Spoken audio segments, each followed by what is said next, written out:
Ever lost something precious? Let's dive into a clever tale. Our cap seller was tired and decided to take a nap under a tree. But when he woke up, his caps had vanished into thin air.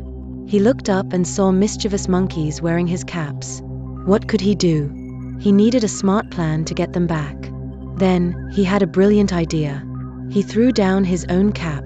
The monkeys, being clever too, copied his move and tossed their caps down. Quickly, he gathered all the caps before they could react. With his caps back, he walked away, feeling victorious. This story teaches us to think wisely in tough situations. Next time you're in trouble, remember this clever cap seller.